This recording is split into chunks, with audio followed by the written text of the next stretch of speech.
E-pass வழங்கும் நடைமுறையானது September 30ஆம் தேதி வரை நீட்டிக்கப்பட்டுள்ளது. ஊட்டி, கொடைக்கானல் செல்லும் சுற்றுலா பயணிகளுக்கான இ-பாஸ் வழங்கும் நடைமுறையானது செப்டம்பர் 30ஆம் தேதி வரை நீட்டிக்கப்பட்டுள்ளது.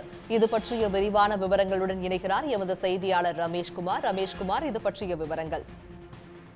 தமிழகத்துல சுற்றுச்சூழல் பாதுகாப்பு தொடர்பான வழக்குகளை நீதிபதிகள் சதீஷ்குமார் மற்றும் பரத சக்கரவர்த்தி ஆகியோருடைய அமர்வு விசாரித்து வருகிறது.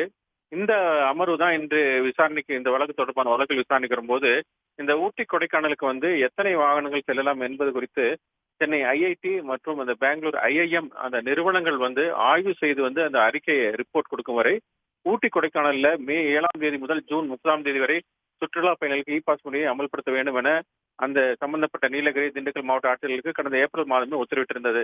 இந்த இ பாஸ் வழங்கும் முன் வாகனங்களில் வருவோரிடம் என்ன மாதிரியான வாகனம், எத்தனை பேர் வருகிறார்கள், ஒரு நாள் சுற்றுலாவா அல்லது தொடர்ந்து தங்குவார்களா என்பது உள்ளிட்ட விவரங்களை பெற வேண்டும் எனவும் இரு மாவட்ட ஆட்சியர்களுக்கும் நீதிபதிகள் உத்தரவிட்டிருந்தனர். இந்த வழக்கு தான் இந்த விசாரணைக்கு வந்தபோது இ பாஸ் முறை அமல்படுத்தப்பட்டது குறித்து இந்த நீலகிரி, திண்டுக்கல் மாவட்ட ஆட்சியர்கள் தரப்புல தனித்தனியா ஒரு அறிக்கை என்பது தாக்கல் செய்யப்பட்டிருந்தது.